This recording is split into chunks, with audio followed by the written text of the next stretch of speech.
Williams Student Racing League. It is week 2 and we are coming from you from the College of Esports. We've got 2 very exciting races for you here today. First stopping off at Imola and then going all the way across the pond onto Las Vegas.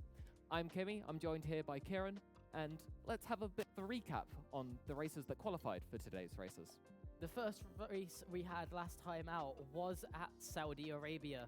We saw some good action across the board, but there was a lot of crashes at Saudi Arabia, and it allowed Daniel Hope to have an absolute dominant performance. He is one of the 6 drivers today that are going to be favourites for those top 5 qualifying positions across both races. He was joined by Josh and Alex in the top 3 positions, and to note as well was Chicken Nugget getting through due to some penalties to the drivers around him.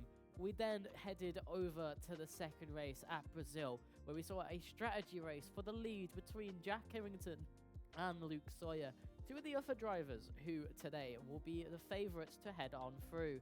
Now, there is also CT08 and the drivers behind him who also had a bit of a scrap out on track, but in the end, CT08 came out on top to finish in 3rd. Then we head over to Zandvoort in the Netherlands, where we saw the best race for the leaders of the Grand Prix between George Ansel and Tom Roberts, who swapped and changed across the entire race. Tom Roberts able to eke out the advantage in the final 3 laps and came out on top here at Netherlands. But there is also a decent fight for 3rd between CLG and Logan Edwards as well, with William White catching them in the dying stages. Then we went to the Spa-Francorchamps, where Lucas Shea ended up absolutely dominating. He will be the 6th driver today, who is going to be one of the favourites to head on through. But you got Hamilton and Junior behind, who did have a good old tussle as well. And it is important to remember, these top 10 drivers will be fighting for 5 positions in the next 2 races. Yeah, as you mentioned, the top 5 for each of these 2 races here is crucial. We've mentioned the 6 favourites. I believe they're split evenly, 3 and 3 in each heat.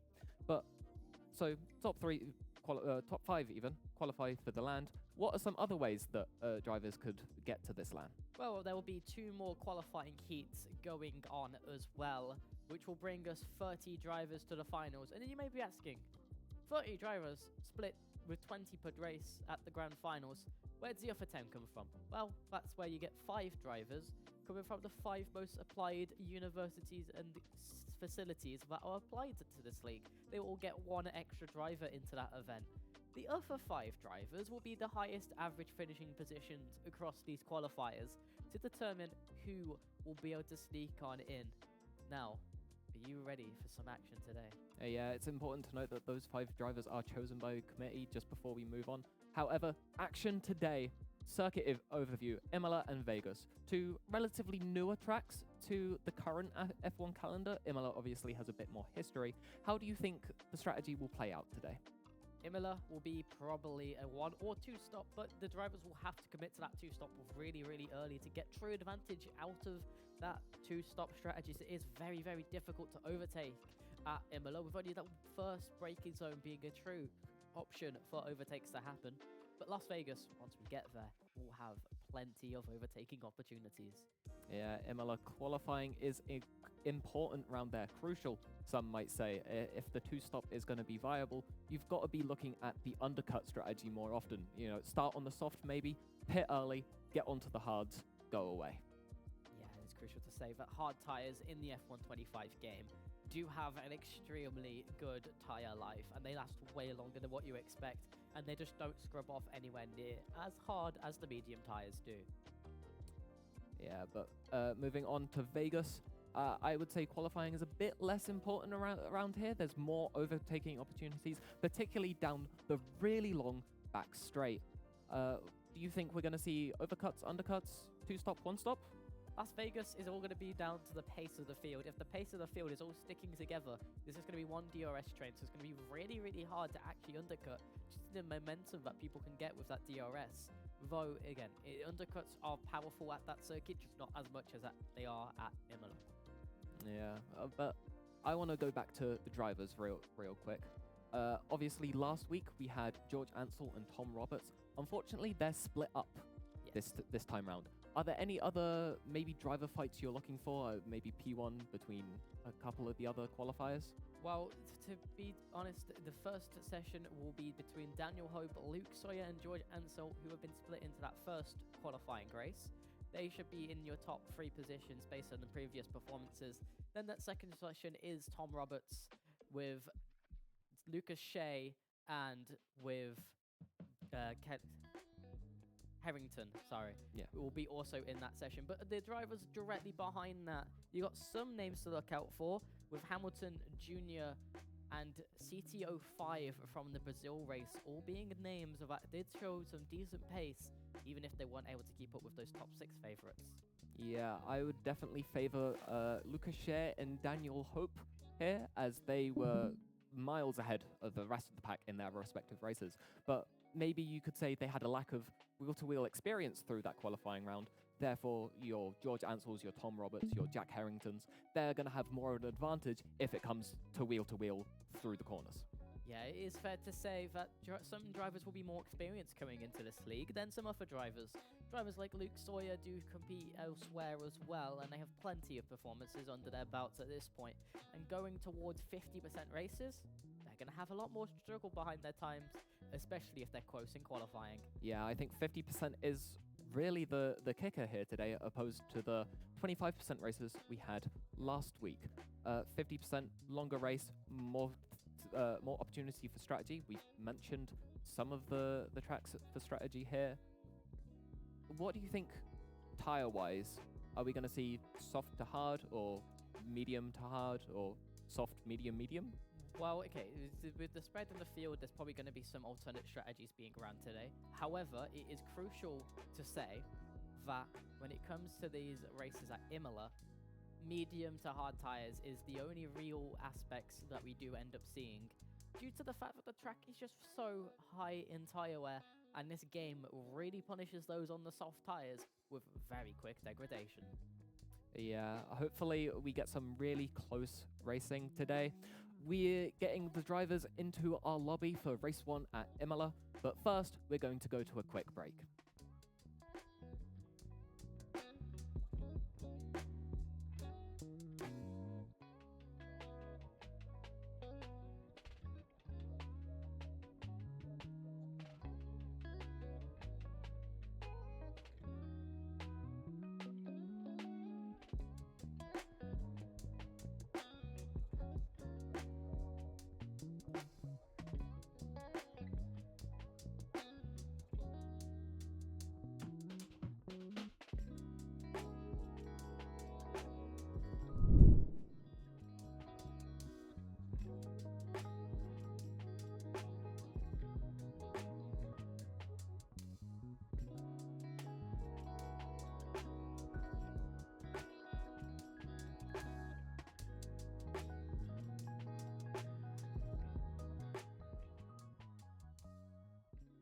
Well, welcome back, everyone. Round 1 at Imola is basically ready to go. We've talked a bit about the strategies today already, but final predictions, who do you think is going to win? For this first race, I do gotta favour the drivers who ended up dominating their sessions, just because we don't have that full set of information. Obviously, with Daniel Hope and Lucas Shea were the 2 drivers that dominated out in their sessions, though the familiarity of racing in a 50% race will be a very good aspect for Luke Sawyer and any other drivers like Jack Harrington, as well as George Ansel and Tom Roberts. But don't forget about the drivers behind. They were still relatively good and on pace with each other behind as well. So it's going to be a hard scrap for the final 2 positions, with these drivers having a strong chance to try and make it on through. Now, with the first race being at Imola, it's going to be so crucial to make qualifying heavily focused on that one lap. It will be another set of chances, but unlike last time, there's all going to be condensed and having to try and get that pole position for a very surprising run that caught a lot of people off guard into that turn 1. Yeah, hopefully slimmer margins this time around. I think we are nearly ready to get underway for qualifying here, but I'm really looking forward to the races today. We had some really close ones last time out, and I hope it is even closer today. Yeah, obviously probably going to be a little bit closer with the condensing of the field between the drivers, as Imola is a very competitive track for lap times as well. Definitely one of the circuits where we've seen some of the best qualifyings in recent years. Though it's not always been the most of a spectacle, it will still be really, really fun to watch these drivers set their lap times down here at Imola. And it's all going to be eyes to the skies. It is clear blue skies here for Imola. And that will mean these drivers will have the perfect conditions to lay down the time as the final 30-second countdown is underway. Yep, here we go then. Just waiting for the last couple of people to connect. And we're going to be getting over into the track. Ooh, tensions are high for everyone here. This is do or die for most of these drivers. Yeah, and as we see in the chat, some of the drivers are getting some favoritism, like Hazard's Racing Productions, who had some attention shown to him last time out. Will be interesting to see if he can make it into that top 5. He will definitely not want to let those fans down, but in the end, gotta qualify high to make it work here at Imola. Otherwise, it's a lot down to what kind of strategy you're able to pull on off. Yep, all eyes on qualifying here as we are looking to start off. Here we go. Rounding the last couple corners. DRS on the main straight almost immediately here as we're watching everyone sprint down into turn 1. Yeah, we got going into turn number 1. We are riding on board with F-Zone at the moment. Heading into turn number 1 is a very quick corner with an instant right back on. And you've got to get that acceleration early, as you do have a surprisingly long run into this next back set of corners. You flick on in and then you flick on back out, and you've got to get over to the right hand side of the circuit to try and make this line as narrow as possible, as at the moment George Ansel leading the way in front of everyone else as the other drivers are trying to keep on up. He's already rounding up to the top of that section and already now running down the bottom of the hill. You don't break through that first corner. You got to be really careful not to lock it up, as you do want to be easing off the brake as you're turning back on through. As you now head towards the chicane, brake as late as you dare, and you see Luke Sawyer drop so many positions in that heavy braking zone. Now it is a long gone run, but ends up curving down the hill back into these final 2 corners. These cars take these at relatively high speeds. You don't drop below 5th gear through these corners, and you finally exit, power on out, open up that DRS very close to the line, and you short suit it for the pole time to be a 1:13.8 from George Ansel, followed by Luke Sawyer in a 1:14.5, and then it gets a little bit closer as well behind. Yeah, I think we're seeing the track experience versus Tom Roberts last time out really paying dividends for George Ansel. I wonder if Luke Sawyer had a bit of an issue earlier on in the lap because he shot through the grid during that very tight, very slow chicane towards the end, but was a bit further behind before that, and in fact 7/10 off the pace. Yeah, Luke Sawyer definitely ended up running through the grid in the end. He made a lot of rising, especially into that chicane, but on the start of the lap, as you said, dropped off quite heavily, as we do have some DSQs for track limits coming on through as well from that qualifying session. But the top grid will be George Ansel, Luke Sawyer, XDE Walker, Howardson, Esports 3, Esports 2, and F-Zone as well. As we are waiting for them to load into the Grand Prix, this will be 32 laps here at Imola. Yeah, hopefully we get to see a close battle for the lead again. The qualifying has set the grid, but they're all going to get pushed back up together off the start. I think this start is pretty crucial. Typically, the person in third gets a decent slipstream into the turn 1. Yeah, and having that inside line is so crucial. But we have seen in many occasions, sometimes the drivers just braking later and having the confidence can mean you can make a surprising overtake into turn number 1.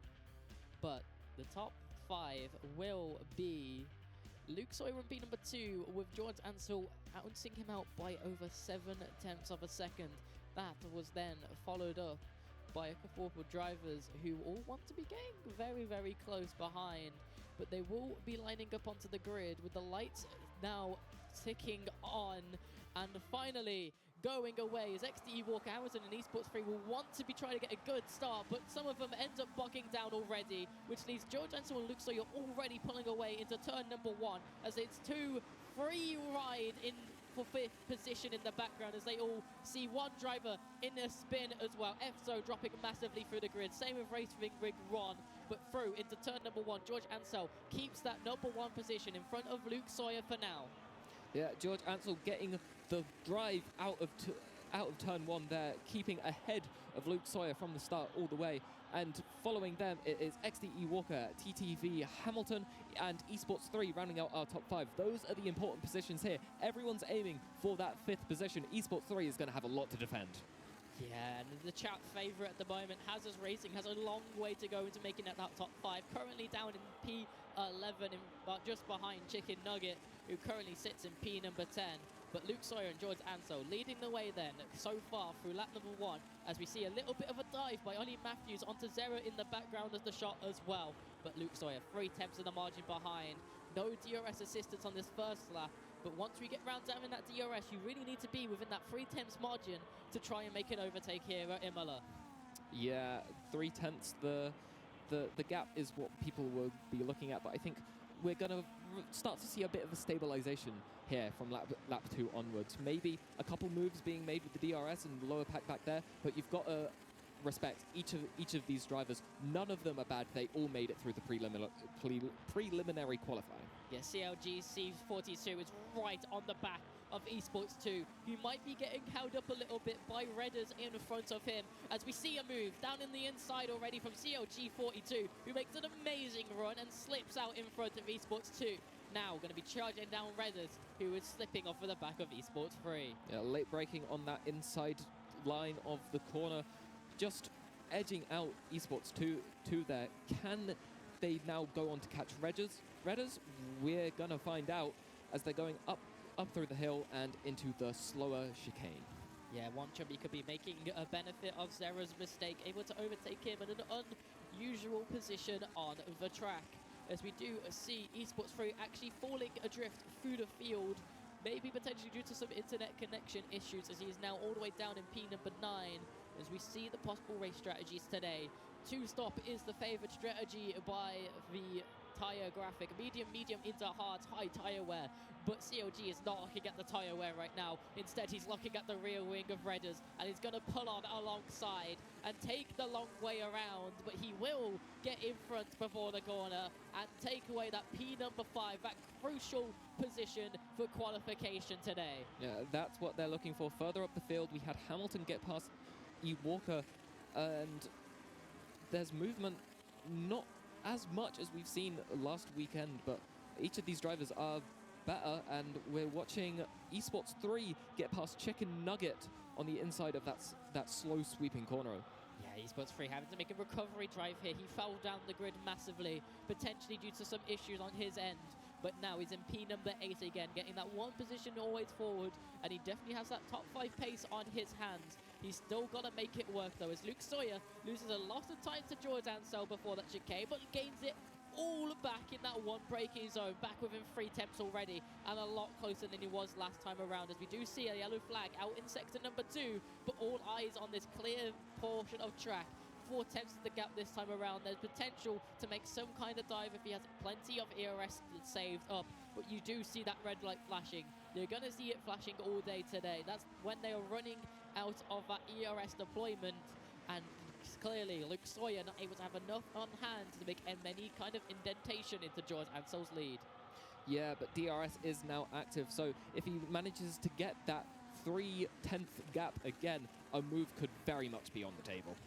Yeah, just got to be careful of that ERS management, as we see Esports 3 seconds off of the back of Esports 2, with Arthur directly behind him, keeping up with his pace at the moment, as we see a mild spin from Chicken Nugget behind, just able to keep the car on track and pointed in the right direction, as Zera is having a horrible time on the track penalties. Yeah, Zera qualifying towards the back of that chaotic Belgium race last time out, and maybe that chaos is not in their favor this time. Yeah, as we see Hazard's Racing slipping down, one of the favorites in chat, also now picking up a penalty as well, down in 12th position and it's just getting a little bit harder for him to make any of these moves stick. But as we look towards the front of the grid again, Esports 2 now right behind Redders in P7, trying to make the moves as well. He is starting on those hard sets of tires, so they're not going to have that pace straight away in this race, but it will slowly start eking towards them. Yeah, maybe trying to go long on a one-stop, potentially. I know two-stop is favoured, but we've got DRS, ERS, Esports 2 breezing past Redders before the corner even happens. Is there a bit of a chance for a retake? Nope. Redders is in the dust. Yeah, as we see the front two of George Ansel and Luke Sawyer pulling away from XDE Walker and Hamilton behind. You do have to see that they are on those hard tyres. They were on a slightly different strategy and won't have to run this slower compound later in this race. Though, right now, that gap is growing slightly quicker than they probably would expect, with Luke Sawyer 2.5 seconds down the road. Yeah, once again, we're looking at the lower part of the top five here. That's where it's going to be closest. That's where everyone wants to be. You've got XDU Walker, Luke Sawyer, George Ansel out in front. Luke Sawyer getting really close to George Ansel once again. Are they going to be able to keep... Is he going to be able to close the gap enough to make a move into turn one? You've got to wonder through the last couple of corners. And we're going power on now, looking DRS, 6/10 back. If there's a good slipstream on the table here, maybe it's possible. And we're looking at F-Zone now, get past Chicken Nugget again. Chicken Nugget just keep falling down this order, and they're going to go single file into the last turn of this section. Maybe another move here for F-Zone on William White, going down into turn one with the DRS. Chicken Nugget a little further behind than he would like to get the position he lost back. But F-Zone now chasing William White down into turn one. DRS, ERS being not deployed. It's recharging, so there is no move here at the moment. That ERS, if he had any bit of it left, that was a move made. Yeah, looking across the rest of the grid, Esports 3 losing that position again against Arthur, slipping back into P number 9. Meanwhile, Red is able to send a successful defensive move onto Esports 2, keeping that P number 6 right now. Not quite where he needs to be to qualify, but just on the bubble. And with strategy still yet to play on out, he still has an opportunity to get into those top 5 crucial positions. But drivers like F-Zone, they need to start making their ways forward early on in this race. As yes, there is 32 laps left, but 6 already off the timesheet. And Esports 2 realizes how much of a time he needs to have, and he's on these hard tires. This grip is starting to come towards him now as we are heading down the hill and towards that overtaking zone again. Once again, we do see another yellow flag fly into the sky, but Esports 2 is not going to be affected. Into this final sector, it's still clean green air, but Arthur has caught directly up to the back of Esports 2 and is actually going to mount the pressure onto him. If he doesn't make this overtake stick any early, it's actually going to be free wide into turn number 1 as well, with 2 of them into the grass, and it's now going to be Redder sliding through the corner, losing 2 positions in 1, but Esports 2 still only in 7th position, as he falls behind Arthur, who makes an incredible move round the outside, while Esports 2 picks up a penalty, trying to make the move down the inside. And Esports 3 has caught up to the back of them as well. That's the power, like getting on the grass, 3 wide into turn 1. Absolute mayhem. I'm so glad we didn't see a crash there. Yeah, Arthur finding quite a lot of pace in this middle section of the race at the moment. Making his way up into P number 6, he does have a large 5.5 seconds to catch up to CLGC, who is in that crucial P of number 5, and he's now leading a huge train of cars that takes Esports 2, Esports 3, and Red is behind him now, all within 2 seconds of each other. It's going to be crucial for all of them to stick together and actually try and make an indentation to the lead in front. Yeah, the gap is just going to keep getting bigger as they fight with each other. They're going to go a bit slower through the corners. It's a side-by-side. XDE Walker getting past Hamilton further up. But we're looking on with Esports 2. Penalty to his name, but that doesn't seem to affect him at the moment. No opportunity here as of yet, as the gap is just a little too big. Yeah, as we get a bit of a tyre graphic for Arthur, he is really, really punishing those medium tyres on those front rights, as we see the rear rights of Esports 2 also lightening up as Esports 3 makes their way past Redders, and we look towards Hamilton, who's made a little bit of a catching up towards E. Walker at this moment, but still only just hanging on to that DRS range. But the big swing in performance right now is Luke Sawyer dropping 2.5 seconds and still growing on George Ansel. Yeah, maybe George Ansel having the Netherlands last time out had a more... It's more comparable of a track, I think, the Netherlands to Imola than Brazil to Imola. Yeah, both of these drivers coming out in second in their respective races. So it's going to be good for them to try and get a win underneath their belt for the Student Racing League here today. And right now it's favouring George Ansel, and Luke Sawyer actually is going to have to start being careful as E. Walker has started to catch up to him as well. Yeah, but just behind E. Walker is also Hamilton. They are still very close to each other, a bit further up the pack as we're looking on with Esports 3 and Redders as they're chasing down the cars ahead. Yeah, and you've got CLG now 7.5 seconds adrift of Hamilton. This has really become a 4-horse race at the front of the grid, where Luke Sawyer is starting to struggle, but another driver struggling is Redders. He's slipping on these tyres so much, and he's now losing the back of Esports 3. He's got to be careful to try and keep in this DRS zone, but he needs to find some smoother driving, unlike he does there, as he ends up in the gravel, spins it around, F-zone up into P number 10, and nearly and safely rejoins, but the ghosting doesn't cause him any kind of contact. But William White now up into P number 10. Yeah, the only hope for Redders now is that his strategy is going to be so much better than all the cars ahead, and he can push those tyres to their limits without having them fall off a cliff. Yeah, as we said with this top 5 positions, yes, it is crucial to get into the top 5 if you want to get that automatic qualification to the grand finals.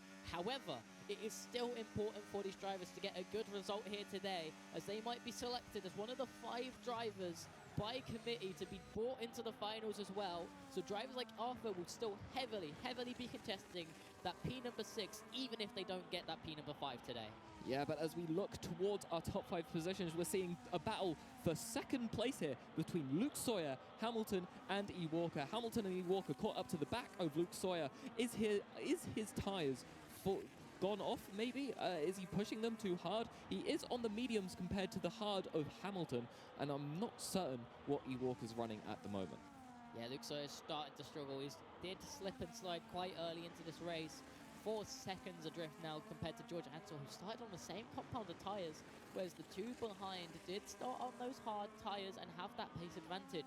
We are still seeing that red light on Luke Sawyer's car, where he is clearly showing some kind of issue with his ERS management at the moment, as we see Hamilton behind him potentially having an opportunity open on up, but it's going to be crucial onto these back-end braking zones to get within that 3/10 margin so that he can actually challenge for this overtake.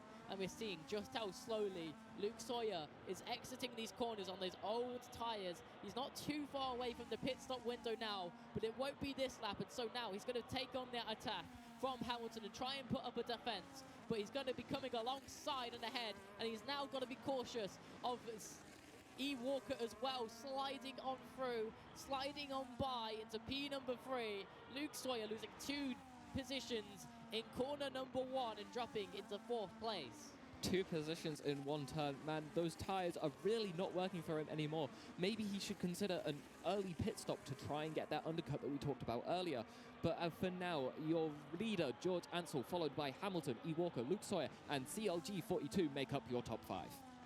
There's still an opportunity for Luke Sawyer to come back into this race. There will be 2 pit stops potentially for the drivers today, and with his pace fall off, it is quite expected that I do see him going down that route, in my personal opinion. But it will be interesting to see, as we haven't had a good look at his car to see if there is any damage on that car as well, because this pace drop off is quite significant.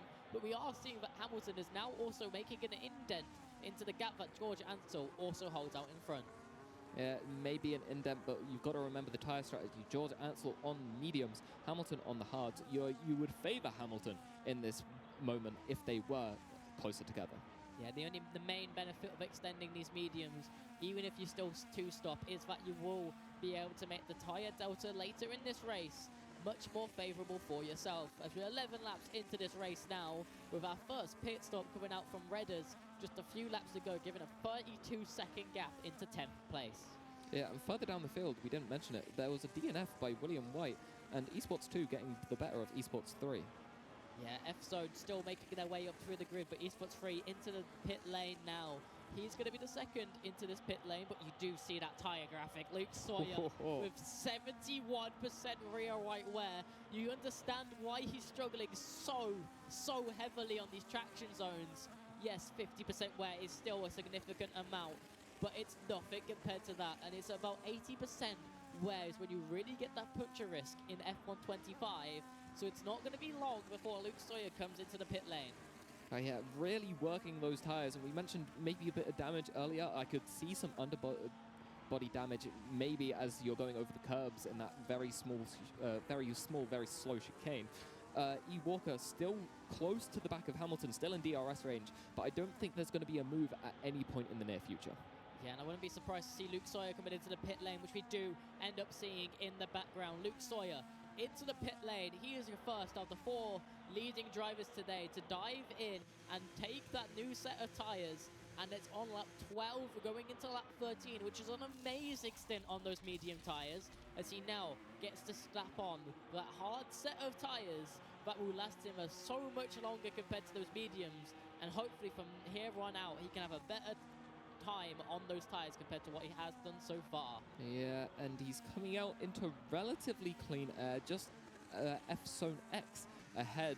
Esports 2 a little bit further up the road, 2 more seconds indeed, but these cold tyres maybe not warming up as he would like, as a bit bumpy over turn 1, but we're going on board with E. Walker and Hamilton racing down into the last section of this track.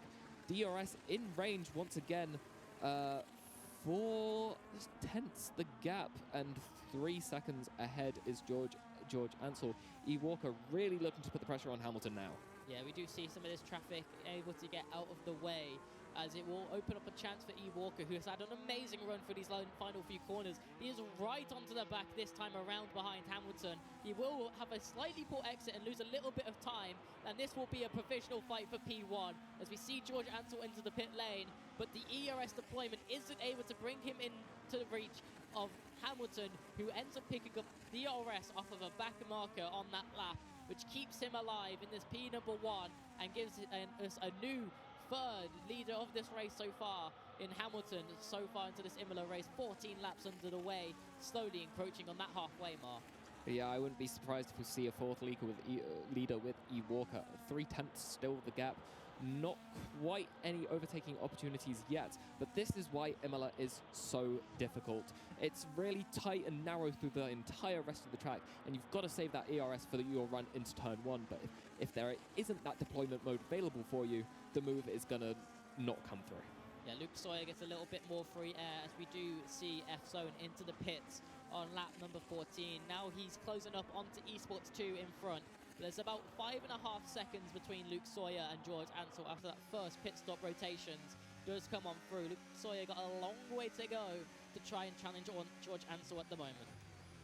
Yeah, importantly as well, I believe we're seeing penalties for most of what was our top 5, with Luke Sawyer getting past Esports 2 there. All penalties, including George Ansell. You've got to wonder what happened there. Hamilton losing out to E. Walker further ahead, as we're following Luke Sawyer just going around the track. Yeah, it's crucial to say that E. Walker and Hamilton have gained a big advantage here by not picking up any penalties so far in this race, as it is still got over half distance left, so plenty of time for these drivers to pick up more penalties if they're not careful. But it's really now starting to ramp up in terms of traffic on the grid as well, so it's going to be a lot harder at the moment to get past Hamilton and E. Walker, but we did see E. Walker finally get in front of Hamilton, so it's going to be a lot harder to return that overtake. These two clearly matched on pace, but it won't be long for them to come into the pit lane, as they were starting to be reaching puncture risk territory, and this is a lot of laps done on these hard tyres, which is going to make it a lot easier for them on the medium tyres. 14 laps down so far, but it will be still way too long for mediums to last them to the end at the moment. Yeah, one more lap maybe. Go on to hards again, and then medium to the end potentially, as we're seeing one of the back markers go very wide at the back there. But we're going now into the pit straight. 5 tenths the gap. Is it enough? ERS, DRS, we've got to see. but importantly, that back marker has given DRS to E Walker as well, so there is no move for Hamilton here.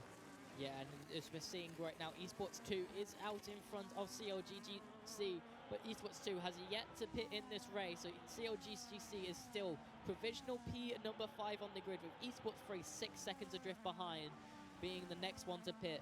Well, obviously, still in chat, Hazard is one of the favourites so far seen, but he is massively struggling down in P number 14 right now with a bunch of penalties to his name. But Redders, F-Zone and Off are still keeping themselves clean of penalties and trying to make their way into the top 5 or just get a good result to find themselves with that alternate way into the grand finals based off of final finishing positions, even if it isn't an auto qualification like the top 5 allows. Esports 2 coming into the pit here, which means I believe just E Walker and Hamilton, our 2 leaders, are the ones yet to pit. But importantly, I believe George Ansel is within their pit timer. So when they do decide to pit eventually, George Ansel is going to take back over lead of this race. Yeah, Arthur now closing in on Esports 3 during this middle stint. Immediate hard tyres for both of those cars. But crucially, as you said, with those leading pairs, they will slip behind George Ansel, but they will right now still come out in front, just barely in front of Luke Sawyer, who is directly on that bubble now. Yeah, Luke Sawyer on the bubble. Hamilton and E Walker still yet to pit. They're taking these hards the distance. Maybe they're trying for a one-stop. Yeah, one stop will be such a very difficult strategy. We're only 17 laps into this race right now, and we saw the drivers only roughly getting 14 laps. It is clearly potentially possible for them to do this one stop, but George Ansel is starting to close that gap by nearly a second a lap, and it's only going to keep increasing.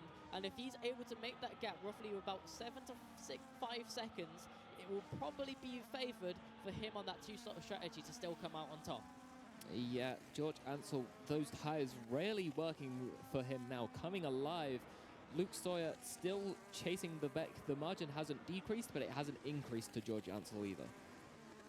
Yeah, George Ansel already taking up another second off of that of Hamilton just through this middle sector, which is tight and twisty, as we see another 5 temps while I'm speaking coming off of it as well. It surely isn't long before these drivers have to come into the pit lane due to risk of punctures, but they still go around one more time, and we are seeing the D-rating coming out of E Walker this time.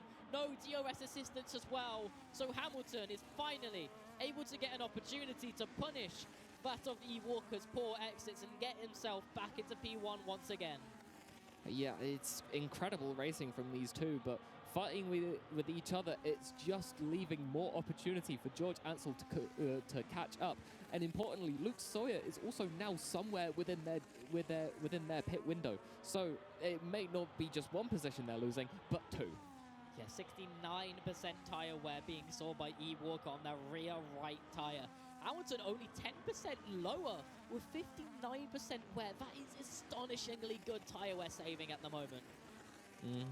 As we're seeing them still neck and neck with each other through the latter part of the track. Hamilton still leading 6/10 the gap, maybe 7th coming out of this corner. We shall see. Yeah, 7, 8. The gap is just keeping on going. E Walker has to pit soon. E Walker is starting to lose tyres with that really high rear right tyre wear, and lockups from Hamilton will make his efforts also a little bit harder. But this time around, they will get a helping of DRS. But E Walker now into the pit lane on lap number 18. That will leave him with 14 laps to do on medium tyres, which is definitely doable. But he will be really high in tyre wear, and George Ansel is 6 seconds behind Hamilton now. Yeah, you could hear him blaze past E Walker as we're looking at him through the pit lane.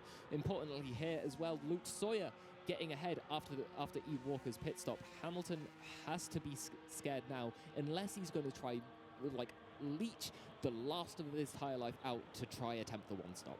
Yeah, we are seeing E Walker with this undercut onto Hamilton. He now really has to find this pace on this medium set of tyres to try get back ahead of Hamilton. Otherwise, Hamilton's going to find himself with a decent chunk of tyre wear lap time advantage, especially considering he had 10% less wear on those tyres. He definitely can find some kind of pace to neutralise it a little bit on his favour. Yeah, maybe able to neutralize it for a Walker, but someone he can't neutralize it for at the moment is George Ansel. We're still seeing that gap close lap after lap. He is blazing around these corners.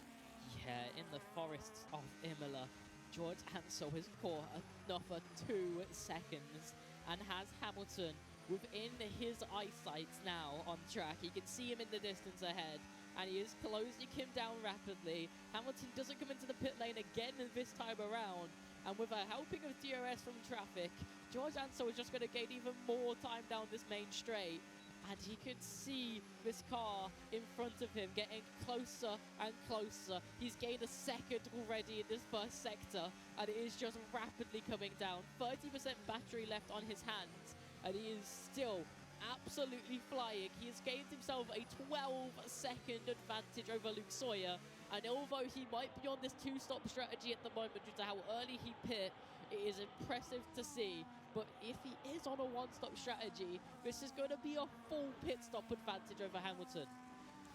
Yeah, it's magnificent, honestly. He's so much more confident on his brakes than seemingly everyone else at the moment. 6-lap-old tires versus 19-lap-old tires, both of the same compound. Hamilton should be fearing for his position here. Yeah, and it might only just be, it's going to be one more lap before George Ansel catches up to the back of Hamilton. But the big negative for George Ansel and Luke Sawyer today is those pit lane infringement penalties both of them picked up. Both have a 10-second penalty to add to their names, but George Ansel will see Hamilton in front of him. He will have to fight for this overtake on track, which will slow his pace up a little bit, but with how quick he is, it's not going to be long. He doesn't have ERS in his favor, but you are just seeing him cut down that advantage every single corner we head on through, and he is now right onto the back of him already. It's going to be a hard section of track to make an overtake, so he's going to have to stick on behind unless he gets an amazing exit, but he does go a little bit sideways coming up the hill. Yeah, we saw George Ansel's strategic mind in his fight with Tom Roberts back in the Netherlands. I wouldn't be surprised if he just chills back here, saves ERS, and then makes a blazing move before turn 1 even appears for them. He might make the run up this hill if he gets a good enough exit, but doesn't have the ERS deployment. But to make it easy for himself, and he will, just tuck in behind. But you are seeing that tyre wear starting to raise quite quickly. 30% on that rear right tyre. That's the crucial tyre to be looking for most drivers, as George Ansel does sail on by. But we get a little bit of insight into why Luke Sawyer is struggling. He is massively over-rotating his front right tyre and causing a lot of slip. He's got 40% wear compared to what George Ansel had, where he has less than 20%. There's a huge 20% discrepancy between these two drivers in front right tyre wear. Yeah, you're seeing the difference between a good tyre saver and a great tyre saver at the moment. George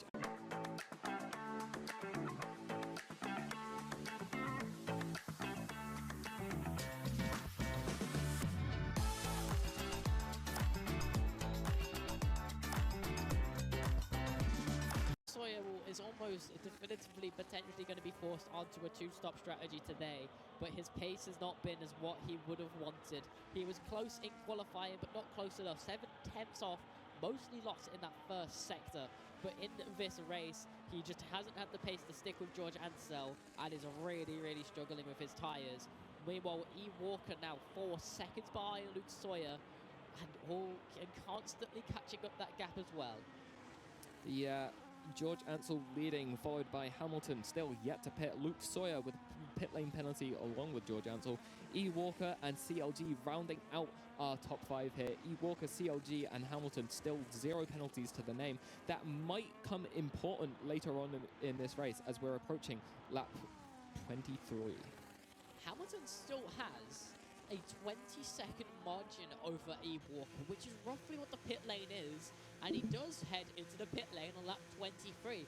He is only going to have to do 10 laps on this medium tyre. He has done an absolute stint for himself on those hards, and pace-wise, he's kept it with E. Walker.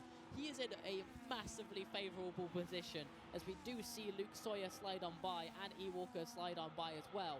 But that tyre lap differential is going to pay dividends. He will have the work set out for him as he only just barely comes out Oh. behind CLGC, which will be a huge time loss in that pit lane. But he does have that huge tyre delta on his hands. And he's still in the top 5, so even if he doesn't make any moves, he's safe, he's qualified. Yeah, it's crucial to be in that top 5, and he didn't pick up any pit lane penalties, and he can crucially just get to the end very, very comfortably, whereas Luke Sawyer and George Ansel have penalties to the name and a long way to go on their tyres. Eve Walker is only on the margin. He's on these medium tyres, but can make him to the end with the tyre wear will be so high, and he'll be losing a lot of pace in that dying end stages. Yeah, I don't believe we'll see many moves for the time being, but we're going to have to look forward to the later stages of this race, maybe around lap 30, when these tyres are really going to start to fall off for anyone else attempting the one stop, or pits for them if they're going to stick to the 2-stop. Hamilton has put themselves in a really good position here. Yeah, E-Walker now 2.4 seconds off the back as Luke Sawyer is catching up quite rapidly at the moment, but he isn't leaving himself with a lot of ERS to make this work. There are plenty of laps left, 8 laps left for him to truly make this overtake try and happen. However, he will want to have a lot more ERS than this on his hands as he cuts down 5 tenths so far through this first sector, and we do see Hamilton with a pit lane signification, as it is really odd to see that, potentially picking up some kind of damage or a puncture from riding the curb, but it's completely offset what his race is going to be today. That is devastating for Hamilton. I would have pegged him as a favourite to win if our leaders wanted to complete their 2-stop, but now the time that he lost running those really old hards is almost not really going to be made up. Yeah, he put all of that time onto the hard tyres, and it's all seemingly disappeared. He's got 8 seconds to catch up to Esports 2, a further 8 seconds to catch F-Zone, and then that's still not even to the top 5. That promotes Arthur into P number 5, and E. Walker is gonna make his promotion into P number 2 ahead of Luke Sawyer. He's got 22 seconds. Though with that penalty, it's a net 13 seconds behind George Ansel, but E. Walker has got himself past Luke Sawyer and some better tyre wear, and is into P number 2, though he does pick up a 3-second time penalty. Although it is just 3 seconds rather than 10 seconds from the pit lane infringements, but we're seeing time and time again George Ansel still making tenths up as they're going around the track, despite being on slightly older tyres. Yeah, Arthur's going to be so happy to be promoted into P number 5. He does have a penalty to his name, but right now he's got a 10-second on the bubble, a time different to F-Zone. He's going to really want to try and hunt down that pace, but the driver on the track, who really is going to be hunting down the pace on some soft mid-tyre compound, is Hamilton, but it's going to be really difficult for him to get to the end on that tyre. But he really does need that tyre to bring in the pace now, to make it forward as many positions as he can. And yes, he might not make it to the top 5 due to what happened off screen.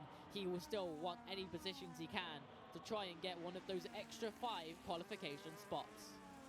Yeah, the extra 5s is really what he has to look for now. That committee, he has to impress them in order for them to put him through. And he's been really good so far in the 2 races we've seen. Didn't really catch Lucas Scher in Belgium, but so far here in Imola, he has been one of the standout drivers this race. George Ansel leading the way by 23 seconds and having an absolute phenomenal performance. Luke Sawyer, one of the other favourites coming into this round, struggling a little bit more than we would have expected, but we are seeing that pace out of Hamilton, a new fastest lap in the race of a 1:16.4. Still trying to lay down that rubber, 2.5 seconds behind Esports 2, but a long way, a whole 20 seconds away from that top 5 positions. Yeah, whatever caused that second pit for Hamilton has really lost this qualifying position for him, and while we don't know exactly what happened, you've got a feel for the guy. Yeah, CLG GC promoted into P4, Arthur promoted into P5 due to the issues for Hamilton. Two massive gainers from this. But Luke Sawyer does have to be very, very careful. He has now actually slipped within a 10-second margin of CLGC 42, who is actually catching on some of these laps. He does have a good safety net of a further 11 seconds back to Arthur, who has a penalty on top of that gap. But Luke Sawyer is going to potentially fall out of the podium positions here today. Yeah, that would be devastating for Luke Sawyer, as we're seeing Hamilton 6/10 the gap to Esports 2. Is there going to be a move made here? He's on a much faster tyre, and Esports 2 just dives into the pit lane, doesn't even want to fight. Yeah, Hamilton promoting himself into P number 7. That's one extra position game to his name. He now is going to be trying to hunt down F-Zone with these final 6 laps remaining. He does have 8 seconds to gain, but currently his pace definitely enough to catch F-Zone. But will it be enough to actually make it stick and get the overtake done before these tyres degrade to a point where he can no longer get the pace out of them? We're going to see there might be a couple of cars ahead have pit as well for, or cars behind, sorry, have pit as well for their 2-stop. But our top 6 still hoping that the 1-stop is going to work for them. George Ansell leads, followed by E. Walker. Luke Sawyer then rounding out our top 3, and CGL followed by Arthur does our top 5. Yeah, but Hamilton trying to make up the time does get over those track limits, and he loses a lot of time as we ride on board with a fan favourite today, Hazard's Racing down in B13. He is not in a position to qualify further today, but he will still be putting on a performance. He will want to try and make any of these overtakes onto these drivers in front of him. One Chubby Cubby, the car that he is currently chasing on down, but right now just slipping off the back of him just slightly in that last sector. Yeah, likely the lack of ERS deployment available to him, and the gap is still widening. It's difficult for Hazard. I assume going off the track like that isn't gonna help, obviously. But tyre wear has been the name of the game for all of our races here today, and we're seeing those that can control the wear of their tyres more finding the best lap times. Yes, as we encroach on to the final 4 laps remaining here at the first race today at the Student Racing League, ran by Williams. We have George Ansell out in the lead by 24 seconds. Luke Sawyer 5 seconds adrift, actually cutting down that lap time just slightly on that last lap, but it has been growing overall. Then 7 seconds adrift in P number 4 is CLGC42, who is within that 10 seconds with no penalties to his name. And then Arthur, 12 seconds adrift with a penalty to his name, but he needs to make sure F-Zone is more than 10 seconds away just for a safety net to make sure that nothing can go wrong for his P5 finish. Yeah, as we're following Esports 2, one of our early favourites from the race, now in 10th position, chasing the back of Redders, someone else who was also quite active early on in this race. We're getting to see a bit more heat coming out from these racers as the race goes into its dying stages. Yeah, Hamilton currently in P at number 7, 5 seconds off of the back of F-Zone, but he does have 2 sets of penalties to his name as well. And his race has become a devastating affair, but Esports 2 is trying to make a move on forward, and he does slice on past of Redders, who falls down to P number 10.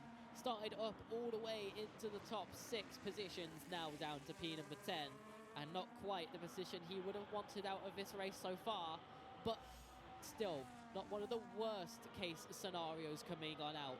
A further 3 laps remain for these drivers to complete today. Some drivers have been lapped, and it's going to be a bit of a shorter one for them. However, there is still a potential chance for some of these gaps and penalties to play a role in where people finish. Yeah, importantly, we're looking at CLG and the gap to Luke Sawyer, along with F-Zone and the gap to Arthur. F-Zone and Arthur, I believe, is going to be the more interesting one because it's the qualifying position. Yeah, obviously that is the main qualifying position on hand today, and the driver who finishes in 5th is automatically qualified towards that final stage in person with Williams at their headquarters. And it's crucial to point out the winning prize for any of these drivers who do get a chance to make it there, and if they win it all, will get an ultimate racing experience with Williams and a chance to get coached by a professional sim racer as well. Though there's still a long way for these drivers to go today, and this is their main action. They need to get through this stage first before they can even aim for that next stage. But it is, again, 5 people from the most applied colleges, and 5 people can make it in as well. Ooh. From these other positions, as we see a little bit of a scare, and into the gravel. Hamilton slides off as well. He loses a lot of time. And then with that experience, as I'm being told, 5 people can go in total. 4 people alongside the winner, so it is a big opportunity for not just themselves, but potentially some people as well to go with them. But E. Walker, leading this race by 27 seconds, has a huge safety net and has only got a couple of cycles left to complete. But as we are riding on board with Hamilton, who has just squandered that final chance to make any more movements forward with a spin late into the dying stages of the race, as those soft tyres will be getting very, very painful now as they wear so quickly.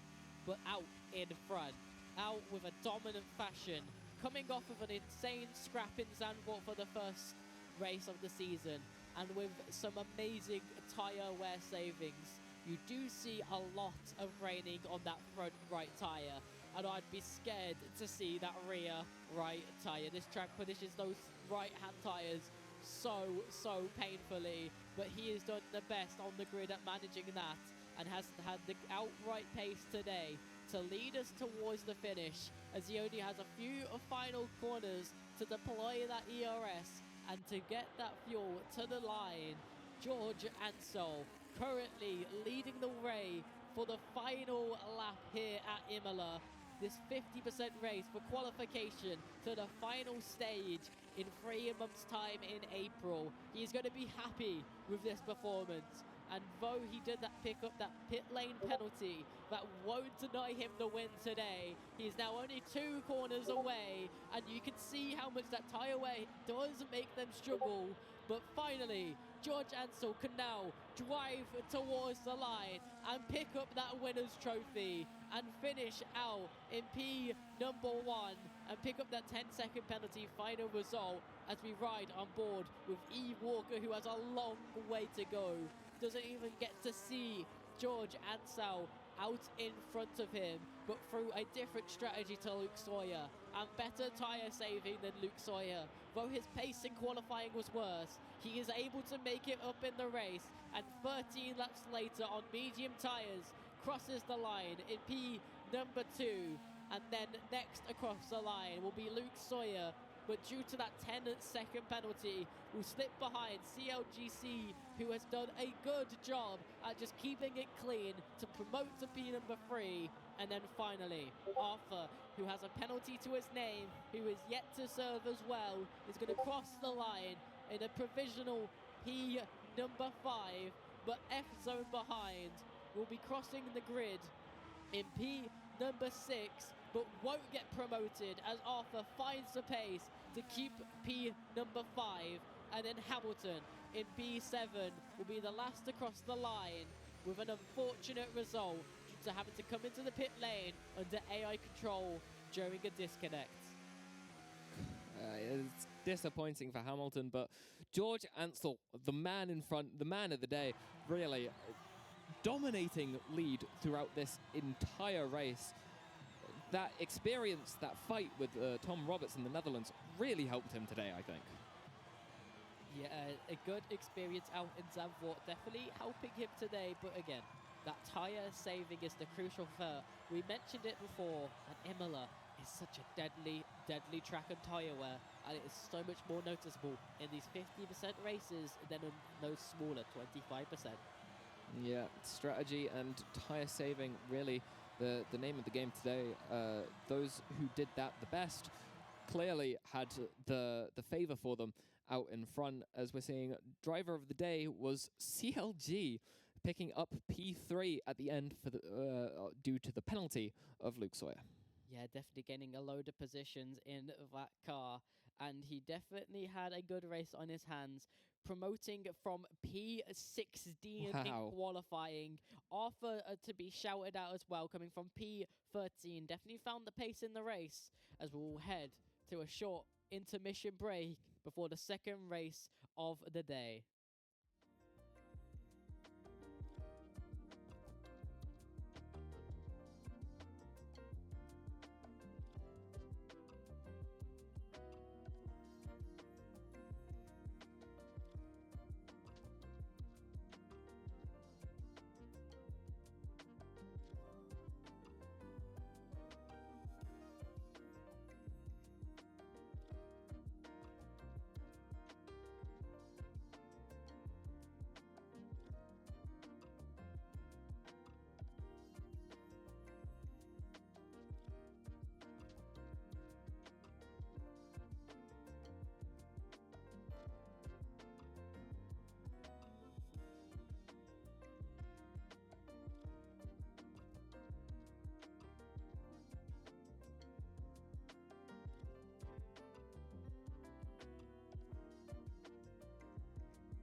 Welcome back here. Race 1, what a result that was for George Ansel, 20 seconds down the road. We're now heading on to Las Vegas, down the strip, hopefully in the nightlight. Yeah, down into an iconic night circuit out in the Americas. You've got Las Vegas coming up next, a completely different type of circuit in terms of characteristics. Yeah, lots of long straights here, less corners. You're looking at a lot more overtaking points, as there is a lot more hard braking zone because of how high speed these straights can be. Specifically, that back straight, it's so long, I'd be very surprised if we don't see any overtakes down there. Yeah, and this time around, the main drivers to look out for going to be Tom Roberts, Lucas Shea, and Harrington as well in this session. But again, just to recap what this format is going to be today, you've got to qualify in the top 5 to guarantee yourself into the grand finals, but that does not mean that you don't have a shot at making it there as well, as there will be 5 positions to the 5 most populated centres that have the most drivers applied and make it to that finals, but also a further 5 positions decided by committee and decided by average race results. So the higher you have your average finishing position, even if you don't make the top 5 in the race, you can still make it to that final to be one of the 40 drivers split across 2 races to make it for that final grand race and that grand prize of an exclusive opportunity with Williams, where you can bring 4 other people along as well, to a total of 5 people to get to go. And on top of that, the chance to be coached by a professional sim racing driver. Huge opportunities if then for the winners here at the Student Racing League, but still in these qualifying stages, this is only set 1 of 3 as well. So there's 3 more sets to go across these next few months before the final out in April. Indeed, but let's talk Vegas. Long straights, decent amounts of tyre wear, I'd imagine. I reckon we're probably going to see more one stops, as was the case with the last race. We thought Imola would be a 2-stop race. Our leaders ended up only pitting once, so I think 1 stop is a lot more realistic for Vegas, and I'd be surprised to see anyone make a 2-stop work. Yeah, I do think one-stop strategies are a little bit overutilized, I think. Similar to in real life as well, one-stop strategies, they do give you a huge advantage of not having to overtake anyone. But with some of the disparity we've seen across the field today, you have bigger gaps to use that tyre advantage in. And I think if these drivers just committed to these 2-stop strategies, especially out back in Imola, I think someone would have found themselves in a potential opportunity to go way forward in the grid. What I'm really surprised is we haven't had any safety cars yet. Yeah. I reckon Vegas being a street circuit, we're more likely to get a safety car, but I wouldn't say it's quite guaranteed. Obviously, these races are all very good. They've all qualified from our previous week's races, so we know what kind of quality they are. They are all quite good. There may be penalties here and there, like we saw at Imola. Even our race winner, George Ansel, got a 10-second drive pit lane penalty for not slowing down enough. But I reckon safety car, not quite guaranteed. However, definitely more likely here as the walls are so close. Yeah, definitely a case of it being steady is what's winning you these races today. Just got to get a solid performance. You don't have to win. Obviously, winning is always a phenomenal sight to behold. And qualifying and pole is a huge benefit towards winning a Grand Prix. Not as big of a benefit out as in Imola, but with that big back straight, anything is still to play for here at Vegas. Yep, and we're getting qualifying underway here under the lights in Las Vegas. What I actually really like this circuit. It's a circuit that is growing on people due to the fact that the racing quality can actually be good here in these really wide F125 cars that can struggle at some of the circuits. Although the DRS doesn't kick on until over halfway down the straight, due to how long it is, you do see some good battling coming out from this circuit from time to time. But first, before the race, we have this one-shot qualifying. All drivers out on track at the same time. So you get perfect clear air. It's going to be interesting to see who can hook up with their lap. Yeah, this is going to set our grid for the race in a moment as we're getting started here. Let's see who will take it out in front as we're going down to start the lap. Yeah, first we're going to see a lot of important drivers in this session trying to get through. CT08, Jack Harrington, Gaming Infinity, Lucas Shea and Tom Roberts is at the front of the grid. Josh and Alex also not to be doubted as well in this session. So many drivers in this one that are very, very competitive, especially those at the front. Tom Roberts currently leading the way in that blue and green livery, racing against Lucas Shea for that pole position. These two are definitely the favourites in this one as we are going through the main technical part of the circuit before we start heading towards those states. It's very important to get a good exit on all of the corners here today. Yeah, very tricky corners there, and it matters mostly for your run in the straight here, as it's full power, full throttle all the way through most of this lap. Harsh braking zone there, turn it right in, wrestle the car through, exit important here as we're going straight back into another straight. There's so many straights on this track. It's all, the lap matters so much. Chaining corners together, DRS on halfway through as we're turning now into the back's half. Yeah, this straight just still ongoing, but we finally hit that heavy braking zone from the highest top speeds on the entire calendar once you have any kind of DRS advantage. Tom Roberts able to eke out an advantage in that final braking zone as we now just only round that final corner with Tom Roberts for pole by 2.5 tenths of a second over Lucas Shea, pipping him to the line with Josh in third, Jack Harrington in fourth, Alex in fifth, and a decently close qualifying affair compared to that last session then. 3 tenths at the front and then 7/10 covering the top 4. Yeah, this spells beautifully for our race later. Hopefully a really close battle between these top two. However, I would slightly favour Tom Roberts. He got the edge on George Ansel, and we saw we saw last time out in Imola how dominant George Ansel was. So for a driver to be able to be just ahead of that, I favour them. Yes, it's going to be really important, though, to notice that gap between Jake and Alex. Both split by 0.05 of a second on that qualifying lap. 1:31.09 versus a 1:31.095 between the two of them. And that's for P number 5. So the driver who can find the advantage in this race will be in that auto-qualifying position unless any of the drivers behind can make a huge step up in this race or find an advantage under strategy.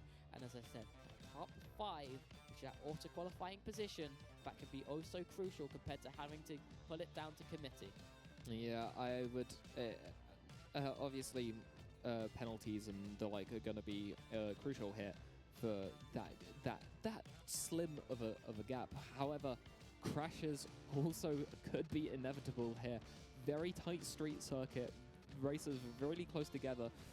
I wouldn't say these cars are quite wide enough to go side by side through most of these corners. Yeah, a lot of these corners end up being tight, but the Las Vegas Strip is plenty wide enough for these cars to go side by side down, and we've seen plenty of overtaking opportunities, and that straight is one of the craziest things on the entire calendar as we head to the grid for 5 red lights under the night skies in Vegas, and then we head underway. Tom Roberts going to be heading on the outside line as we have 4 wide in the background. He is able to pip his way in front of Lucas straight away, and Josh Roberts now defending that inside line from Jack Harrington, trying to make his way through on that outside line with Alex and Jake still tucked behind, and now heading towards that corner. We're going to see potentially 3 wide, but no, 2 back-to-back whips behind, and this actually is going to nearly go 3 wide as a lock-up dive bomb until Jack Harrington comes out from Jake. That's going to give him a poor exit and open up that opportunity back into Alex's favour as CT08 finds his way through both of them into this in front of the dome section, and he slides his way through. It keeps the position in front of Alex as we head onto that first straight of the circuit. C208 making the moves, not wasting any time to take that 5th position for himself. Tom Roberts leading, followed by Lucas, Josh, Jack Harrison, and CT08 after that miraculous move. Yeah, and we see Jake still falling behind. He's just constantly getting swarmed by traffic, and we see a sideways car as Racing Room 5 gets spun in front of everyone on the exit, and Jake is down into P number 10 and dropping through the field. Dan's as well, as that is a poor start for one of the top 6 starters, and Jake now down into P11. This race has only got worse. And what a scatter across the circuit. We see multiple people 3 wide. Junior is getting swallowed on up, and we see another corner spun around in the back, dropping many positions as Junior now down, sadly, into P number 17. And Jack gets his way back up to P8 in only a matter of corners. Chaos here on lap 1 in Vegas. Well, we mentioned that it was a possibility. I didn't think it would happen quite like this. And it's still ongoing. Jack is getting added on around the outside of him as the DRS opens on up for all of the drivers behind. They are losing so much time to the ones in front, but they know the average finishing position is so important as contact is made as Jack is back down the inside. And another driver in I think that's going to be Racing Rig or Dumber behind, getting spun around again, but they are slowly spreading on out. Jack is wanting to go on the hunt of AFY, but none of these drivers behind are giving him the opportunity. The DRS is so powerful here, and we are seeing it time and time again. Absolute pandemonium for this lower top 10 finishers here. Everyone's side by side, everyone's so close together. We're seeing a DRS train start to form, but can Jack get past Anona? It's so close as we're looking now for Lucas Share on Tom Roberts, close together, exiting the slower part of the track. Full speed ahead now, down to the last part of this track. Oh my god, I'm losing track of everything that's happening. It's so exciting here. ERS not available to any of our top 3 there as they're going straight into turn 1. Alex makes his way back through on CT08 into P number 5, and Adam makes a double overtake to get into P number 8, and Anon ends up slipping all the way down to P13, clearly running into some kind of issues of their own, and Gaming Infinity jumps into P number 9 as Jack has to give up some positions and gets re-overtook and slips down to P number 12. All of these drivers jumping up and down 3 or 4 positions in the span of a lap. You would think we're playing Leapfrog here instead of F1, but no, this is definitely F1. Junior on his recovery drive, already up to P10, now looking sights on Gaming Infinity, as we are still following Lucas Shea here, chasing Tom Roberts. Josh not that far behind them. Jack Harrington another 2 seconds back, and Alex 1 second back off that. That makes up your top 5. CTO 8 within a second of Alex, trying to get that 5th position. Yeah, as we saw CTO8 able to pull a gap of over AFY in that previous race in Brazil. That same thing is happening again, but he's trying to fight for the top 5 as lower down, Gaming Infinity and Adam are going side by side, getting hairy on the exit as well, but nowhere near as much as what Junior does, and he is completely sideways, and Jake is also struggling, falling down to P16, as it's going to go 3 wide as for a moment before the DRS opens on up, and the slipstream is going to pull Gaming Infinity back alongside for 3 wide again and into the braking zone. He's going to try and outbrake, dance into the corner, but is stuck on the inside route due to the tightness of the circuit. As we round again towards the start-finish line, you still got 2 drivers side by side between Jack and Adam in the background, but currently Adam slipping back behind, but Jack able to take the inside line and get back alongside and back in front into P number 8. You'd be thinking this is the fight for P number 5, but this is just for P number 8, and the privilege to have the clear out in front as Jack finally pulls a little bit of a gap, but not enough to break DRS. Absolute cinema here under the lights. Vegas never disappoints. What fun racing this has been. And we're only 4 laps in as we're looking at Gaming Infinity get on the inside of Adam during this straight and breaks first into this corner section. He takes P9. Jack now ahead in P8.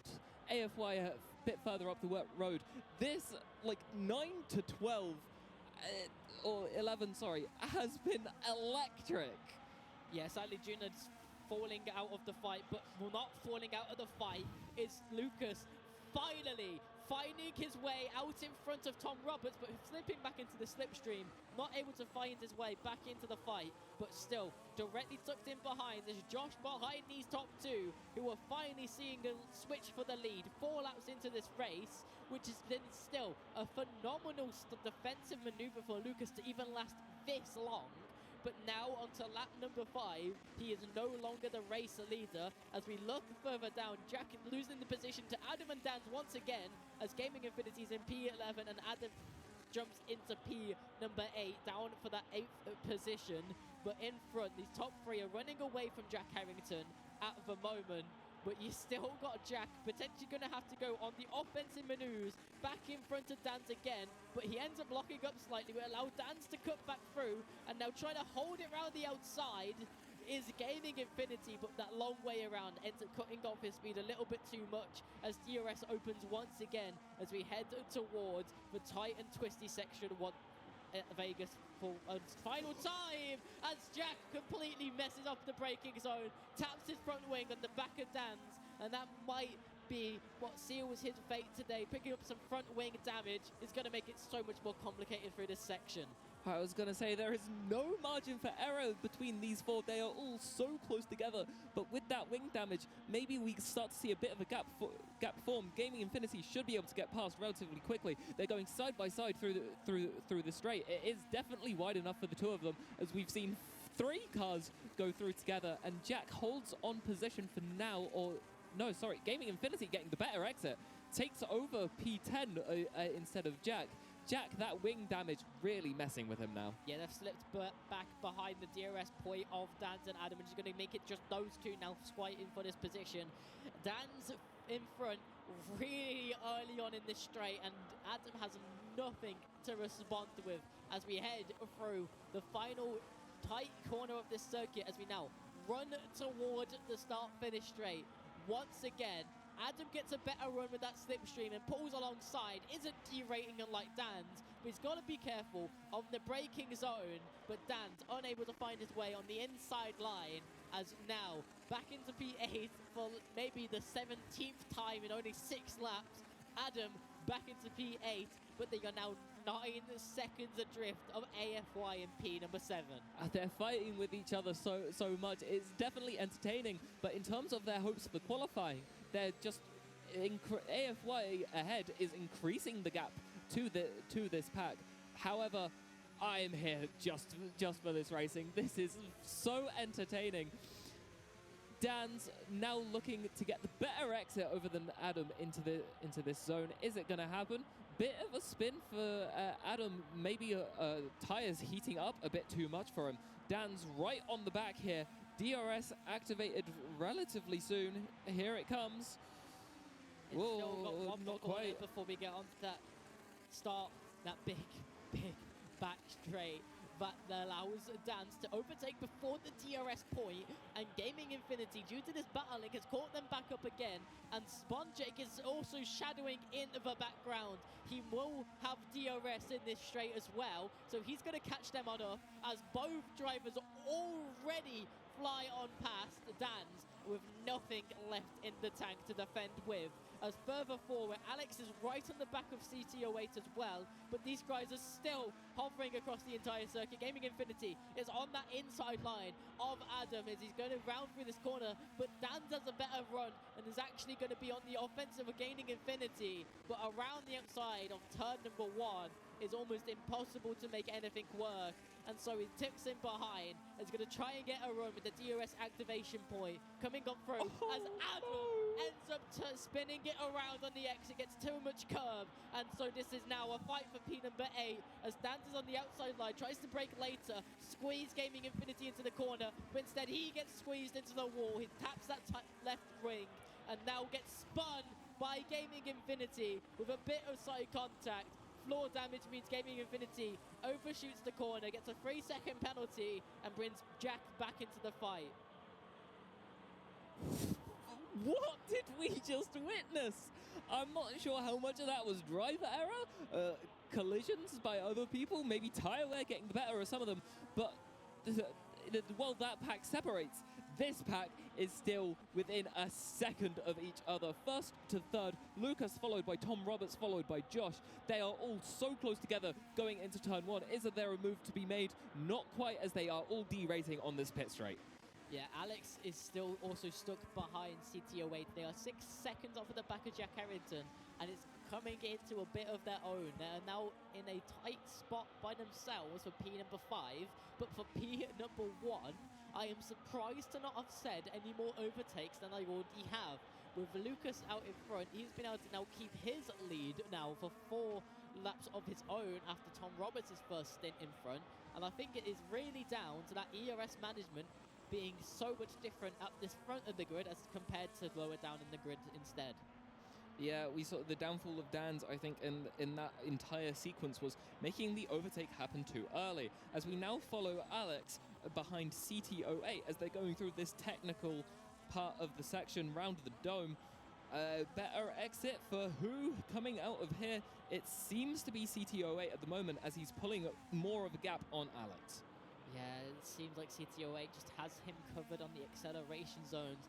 But a driver who doesn't have it covered on the acceleration zones is Gaming Infinity, who ends up losing a position to Jack already on this lap, but now is going to be behind Jack, heading towards this main corner that is so important to nail, to have any kind of attempt at a defensive maneuver, as if you don't get a good exit, you are just going to be swamped so early, and the gap is 6 tenths. The Gaming Infinity is going to get a good handing of DRS this lap around, as Jake behind, also now within DRS range as well. He's going to get a chance to open up that flap behind these two and catch them up quite significantly. But right now, Gaming Infinity, slowly but surely, is catching that gap. But finally, for once in this race, Jack can find himself not getting overtaken on the main strip in Vegas. Yeah, the collisions for Gaming Infinity, Anona and Dan's earlier means that the little bit of wing damage Jack picked up earlier in the race isn't as important for overtaking and holding position here. However, they are still losing time to AFY in front. We're seeing a definite break here between our top 6 to 7 to then 8. Yeah, there's that top 3 are still so close, but Gaming Infinity is diving it down the inside of Jack in a move that I thought was nowhere near on, and he nearly makes it stick, but he does make a bit of contact, as we do see Jack is on those hard tires, so is already derating and struggling with how much traction he has underneath him, and Jake is now right on the back of Gaming Infinity. As we round through this corner, you see the gaps growing slightly without that DRS, but they are going to close up dramatically once again. Jake is really racy right now. Jack picks up a 3-second penalty on the exit, gets a poor run as well, and we're going to go potentially 3 wide at the DRS point as Jake is running straight on through with no damage to his car, but because he's made that overtake so early on the straight, he ends up losing the DRS to both of them and ended up losing both positions, but he's just gained only a couple of meters back, and instantly he's back down into P number 10 as Jake ends up going sideways alongside Gaming Infinity, and it's going to be 3 wide heading into the final corner of the track. Yeah, Jake acting almost crow-like in his approach here, holding back as Gaming Infinity and Jack just take each other out. He's waited back. He analyzed how they were driving, knew that you wouldn't be able to make a position work in the corner, so has instead attempted it on the straight and got the move done. Yeah, Jake able to smart and get the mind games on Gaming Infinity and Jake to get this position, but he has run out of DRS to make it work, and Jake's going to send it down the inside of Jack, and he's going to try to make it work, but on the exit again, Jake is able to get the better run compared to the two of them, and Jack's actually going to slip into the hands of Gaming Infinity once again behind. They both have penalties to their name, and they need to try and keep it clean, but with their racing so hard, they are able to give Jake a bit of a gap this time around, and he's on the bubble breaking that DRS, but they are definitely not breaking the DRS between each other, and there is no friendship left as nearly into the wall, Gaming Infinity goes for the final 9 positions, but super wide goes Jack on the exit once again on that crucial corner. Misjudging his braking point, and like we saw with Dan's earlier going into the back, further up the field, you've got Jack Harrington getting past Lucas as he goes into the pits. Tom Roberts also taking over P1 just beforehand. Yeah, Tom Roberts finally able to make his way into P at number 1 as we see Lucas and CTO8 the first into the pit lane, potentially going to mine themselves undercut strategy here on pit lap number 11. With 25 laps of this race, we are not even halfway done, and I'm already losing my voice due to the excitement that Gaming Infinity and Jack are giving us every single lap. But Jake AFY also into the pit lane now, giving us a little bit of a gap in action on the track. Yeah, you're starting to see gaps form more and more. No one quite in DRS as of right now, aside from Anona. But wow, in just 10 laps, this has probably been more entertaining than most of MLR. Yeah, and Tom Roberts has been able to break DRS on Josh in this current lap. He's been freed from the straight restraints of being behind Lucas Shea, and that little bit of a gap has given him the chance to break DRS and pull a 2-second advantage. He needs every inch of speed he can as he dives into the pit lane, probably going to get followed in by Josh as well. Very slow entry here at the Vegas Street Circuit, and it's going to be interesting to see where Lucas is and if he's going to be able to overtake on that undercut strategy, or if Tom Roberts has done enough to offset on that one lap as he goes onto the hards. Yeah, Lucas Shea, person to watch at the moment. As he does get past, you can see him there in the foreground, taking back over P1 aside from ahead of Tom Roberts. Is that one lap going to be enough tire life for Tom Roberts to get Lucas towards the end of this lap? Who knows? But this gap, I don't think will expand much more than a second.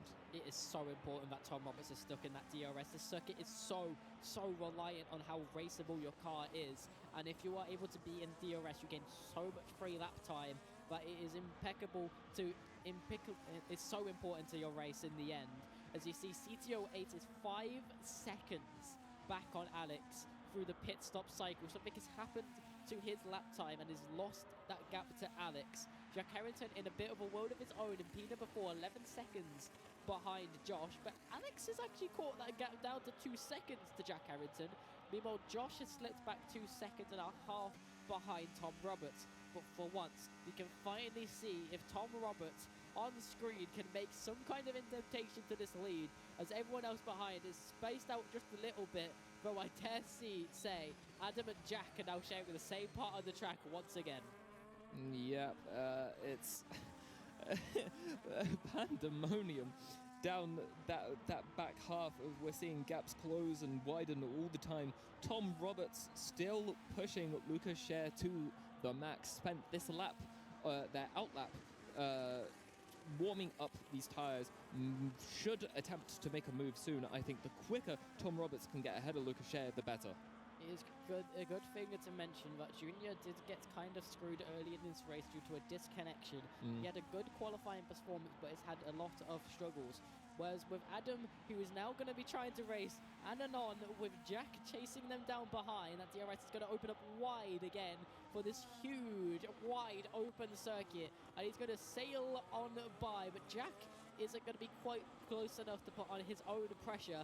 The main important factor for the rest of this race is keeping your car clean. We've seen Jack, we've seen Gaming Infinity get into squabbles and take on some damage onto their cars. And this is heavily favoured Jake, who is now in a clear P number 8, but someone who's not clearly happy with their position at the moment is Jack, who qualified in that top 7, now all the way down in P number 12.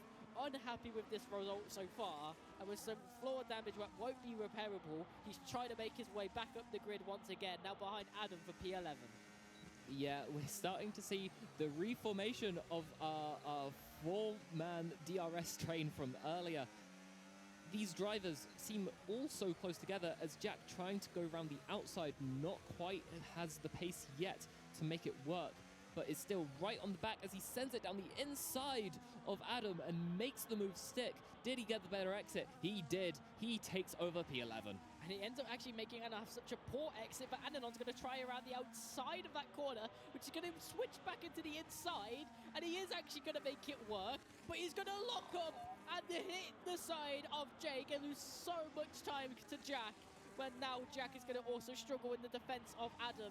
But Adam's going to overtake before that DRS detection point, and so it's going to be a little bit of off throttle between the two of them to fight over that DRS, and the winner in that with a little bit of side contact is Jack, and now he's going to pull away a little bit with that DRS, but doesn't have the ERS in his favor, so doesn't pull away massively, but still, for now, he's in that P11 position, but Adam is hounding him with some ERS advantage. He's tucking that inside line in that final quick corner. He's going to squeeze Jack out to the outside line of this turn number 1, and he's going to make it a heavy, heavy effort, but he does get that front wing in front of Adam at the moment, and he's going to be able to swing his way through and keep a hold of that P11 for now. But we go back again into another DRS zone, but Adam doesn't get the exit he needs. Ananon does instead, and he's going to try and shadow on the inside, but isn't able to find anything for now. Jack having to use everything to keep his P11 as Dans and Gaming Infinity go further and further up the road. Anana still right on the back of Adam here. It's crucial to see who gets the better exit here going into this bit of straight. Anana closing the gap slightly and slightly. Will they make the overtake work? It's happening before DRS, before we go into the corner, as we're seeing here. Late on the brakes around the inside, showing Adam the track limits here, but DRS is still coming up. Adam still has a horse in this race. Yeah, this battling between the two of them has given Jack that gap, and Jack is now on the back of Gaming Infinity so quickly, but these two drivers are still swapping and changing positions.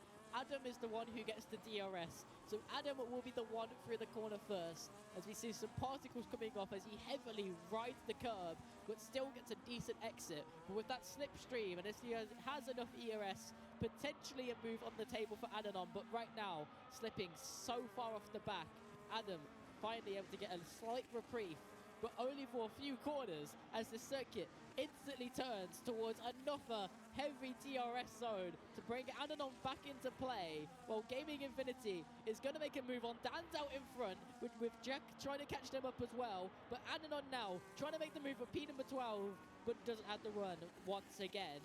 But as this battle continues to ramp on up, the head of this, Gaming Infinity, Dan and Jack are going to start squabbling for P number 9 once again.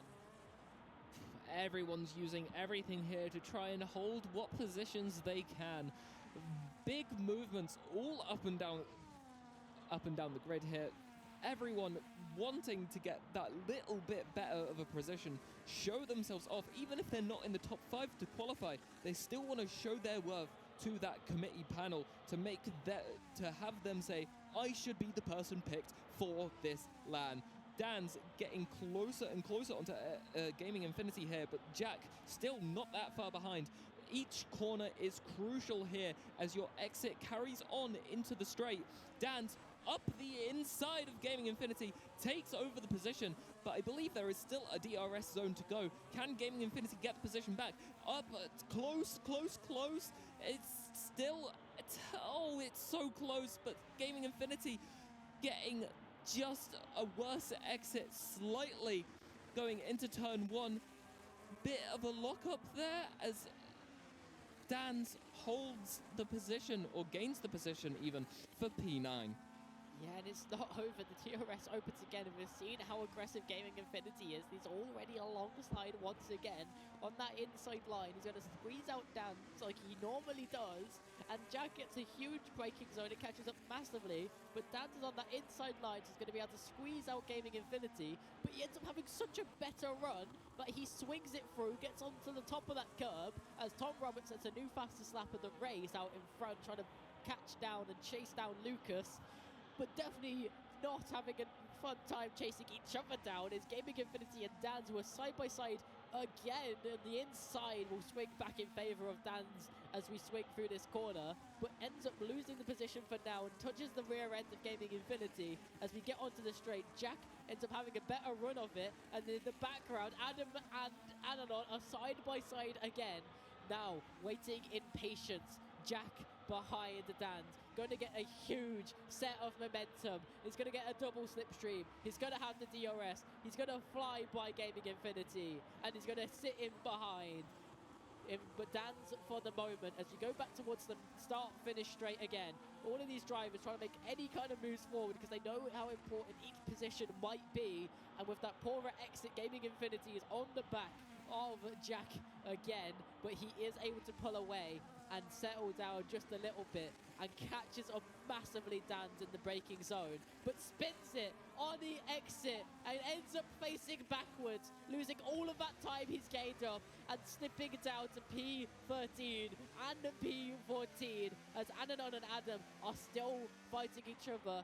But a bad day gets worse for Jack, but a decent day for Adam in the race. Keeps getting a bit better until he hits the wall, making a little bit too late, and brings Ananon back into the fray, who's going to go round the outside but lose too much time to try and fight this one again.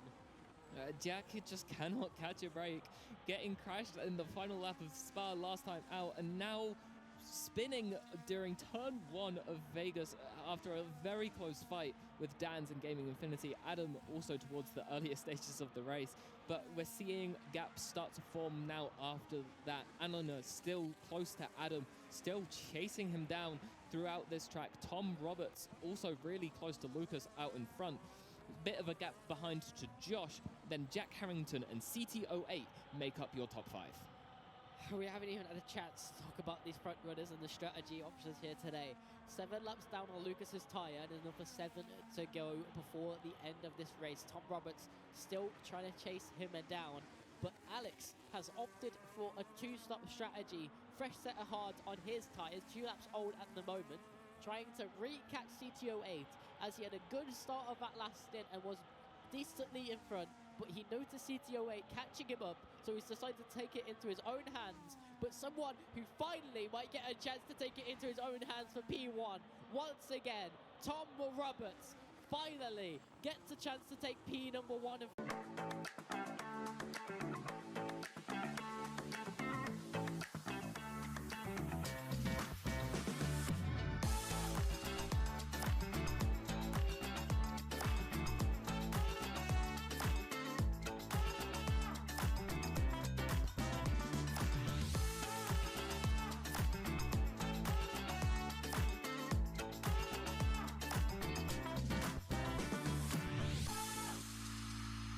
waiting for the time when they are definitely going to leave the next set of corners in front, make it no chance for the person behind to get up, back on them, whereas further down the field, it's just you see the move, you make it. Another crucial factor of this race that we haven't even got to touch on yet. Jake has caught up to AFY. He is only 2 temps off of the back as well. But right now we're spectating Dan's trying to make a move onto Gaming Infinity for P number 9. And he makes it easy by sailing on by. But we do switch over to Jake, who does find his way past AFY, who's had a bit of a lonely race. And Jake, who had a really, really bad start to this race, found himself really low in the grid, has finally found his way into P number 7, and he's going to want to try and make his way further forward, but he's got to get this position solidified in front of AFY first. But you can see how much AFY is slipping on those tyres and why Jake potentially has caught him up so quickly. Yeah, the tyre wear is coming out for everyone at this point. We're starting to get into the phase where you're starting to slip a bit more. You're generating more heat, which is causing more and more wear. It's not as bad as Imola, but we're still starting to see it take effect. And maybe this is where you look at Alex having stopped twice. Maybe he's going to have a lot more of an advantage up here as we're looking. Oh no! Not again, Gaming Infinity. Still, again, spinning, again, taking out, who was that? Was that Dan's? I believe it was Dan's. Yeah, it was Dan's, and clipping the wall on the exit of that corner as well. Wow. The racing here is incredible. Lucas still right on the back of Tom Roberts as we're looking at Anana now on the back of Racing Rig 5. Yeah, contact again between Gaming Infinity and Dads, but you can clearly see them pulling away from the drivers behind. And then on trying to make the move onto Racing Rig 5, who we haven't seen for absolutely ages in this race. But he's in P11, surprisingly out of nowhere. And Jack's race has gone from worse to worse as he's really down the grid now. But Racing Rig 5 going to get overtaken by Ananon down this straight quite simply compared to what some of these overtakes ended up being so far in this race. As we look further forward, Jake still currently defending off P number 7, but losing a time to Alex, who is charging down CTO8. He's got 6.6 seconds to gain within the final 6 laps of this race to retake P number 5 and make this two-stop strategy work for himself to seal that P number 5. As Jake and AFY squabble through the first sector, but Jake comes out on top. Yeah, Racing Rig not losing the back of Anona just quite. Although that gap is now increasing and decreasing as we're going down the straights. It's all on the exit of those corners. AFY still chasing the back of Jake after that move down into turn 1, and he's looking to take his position back. AFY got to run out of the exit this time around, but it wasn't that great. Jake had a phenomenal exit, but has deployed all of that ERS early, trying to break that DRS point before the direct detection zone, but unable to do so. So that's going to give a decent chance to AFY, who hasn't deployed any of that ERS. However, he was able to break the toe distance enough. The toe in this game is really, really, really sensitive to your distance and ramps up at about 5/10, but then stops ramping up any closer than that. So you really do have to be within that 4 to 5/10 margin to make something work. And AFY does get close. He switches outside, switches inside, tries to find the gap on the inside of Jake, but gets tight into the corner and slips on the exit, which is going to give a gap for Jake to finally settle into some pace, but he will get that DRS helping to catch him up a little bit as Racing Rig 5 down in P11 picks up a 5-second penalty, but our top 9 are still clear of penalties. And finally at the front, Lucas has a run, but he doesn't have the braking zone to make a move onto Tom Roberts. And at this front of the grid, it has seemed so much more difficult to make any kind of overtakes work. But he still has a run on his hands. He is right in the back end of that car in front, but he is derating so early and isn't able to make anything work. Neck and neck the entire way here. Tom Roberts and Lucas still not less than a second of a gap, I think, has been between them this entire race. They are so calculated with their moves, trying defensive and attacking, making sure the other cannot get past. As we jump back to this fight for P number 11 and P number 10. Maybe even P number 9 if they tighten it down into the DRS game. Gaming Infinity all the way down to Racing Rig 5 and P number 12. Again, on lap 22, it seems like they've raced every single lap of this race because they have. There's going to be an absolute squabble once again. We are now on the iconic back end of the circuit. DRS is going to be opening up. We see some derating already from some of them. But Dan's is going to try and make a run. But for once, maybe we see a little bit of settle and a bit of calmness from these drivers as we are getting closer to the end. We could be heading towards the eye of the storm here, but the storm is still very much active as of right now. The gap is only getting smaller between Dan's and Gaming Infinity as their exits through these corners mean everything for the straights. A clean move here for Dan's would spell a great success, as it's been really close between these two the entire way. Fighting each other in the corners, they're just losing more and more time to AFY out in front. However, that is not their concern at this point. Yeah, AFY massively falling off of the back of Jake right now. Jake is going to be solidified into that P3 at the moment. AFY is solidly in the P number 8. Alex is 4.5 seconds off the gap of CTO8, but hasn't been able to catch up as quick as he needs. Laps are slowly running out in his favor. Even with those fresher tyres, he's not finding the pace. But drivers behind him who really want to find the pace in these dying stages. Gaming Infinity, Dan's, Ananon and Racing Rig 5. Whoever can hook it up on these dying and aging tyres might find themselves with a swing of positions of 4 on their hands today, and Stans gets a poor exit out of that corner, which leads Ananon to be right on his rear, but the patience is going to be important. He's going to wait. He's going to hold off until the DRS detection zone. He's then going to open up that DRS. He's going to use that slipstream to keep on building speed, but the driver in front potentially running less downforce down at the inside, but not able to get the wing out in front of Gaming Infinity is Dans, who clearly on that lap demonstrates that he is at least running lighter wings than that of Ananon behind, or has running less damage on his car to be able to pull such a gap even with that DRS and slipstream. Anything could be the reason here. Anona trying to learn from those ahead of them earlier, holding back till the DRS zone happens so you don't get caught on the back end of that straight going into the corner. But it is still so close between them, 2/10 per car here, as we're seeing Gaming Infinity going to the wall with Dans. What happened there? Anona just breezes past both of them. Is he going to get a decent enough exit to just blaze into the distance? Not quite. Gaming Infinity still right on the back of him going into this corner. Takes the inside line. There is 3 cars here. That doesn't work. Dans gets spun out into the wall, and that is his race done from this perspective. However, Anona leading Gaming Infinity and Racing Rig right up on the inside, still chasing down the remainder of this lap. Racing Rig right, trying to get to the back of the Gaming Infinity. Gaming Infinity trying to go around the outside, misjudging his braking point just slightly. Racing Rig getting on by. Gaming Infinity having an absolute squabble of it in these dying stages. This lap has been horrific for his pace, but he's still in with a fight. He's going to get that DRS, and he's going to pull alongside Racing Rig 5 really, really early on, as we see Logan disconnect from the session, unfortunately, and Gaming Infinity potentially gaining so much damage on that car, but he no longer can find himself with solid pace in this race, as Racing Rig 5 tries to pull away from him now and catch down Ananon for that P number 9. But as we look towards the front, Tom Roberts and Lucas are still within a second of each other, and we go towards the final lap and a half for those at the front.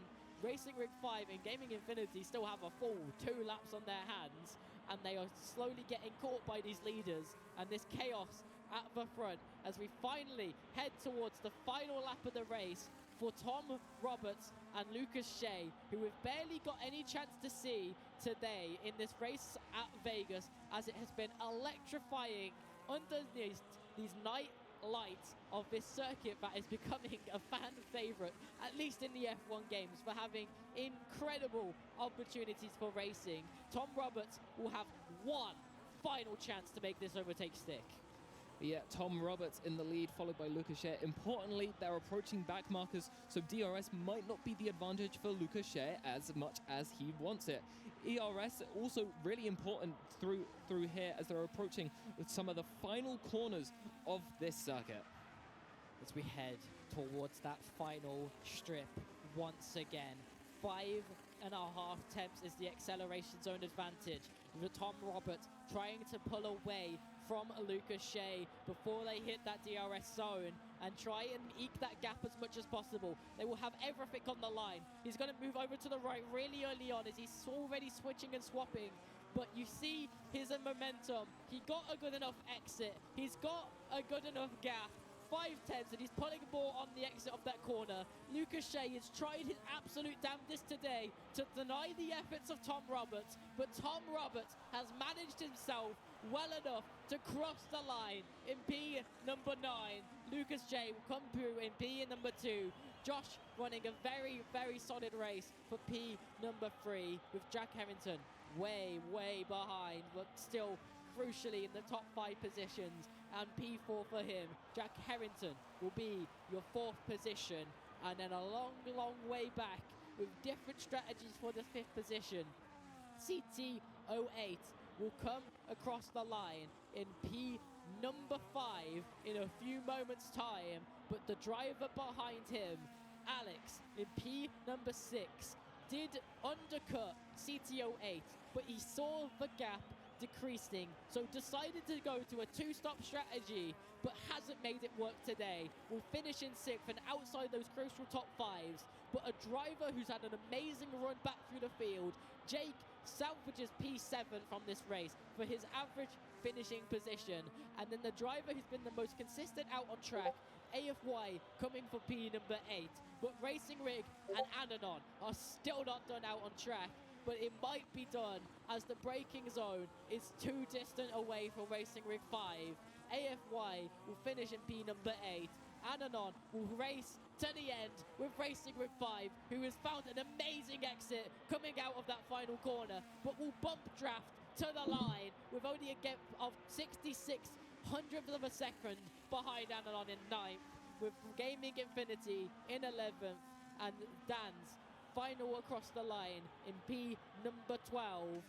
But today, your race winner after an amazing class of display, Tom Roberts, an amazing racing Xanathor, and an amazing race again here at Vegas, puts him through in P number 1.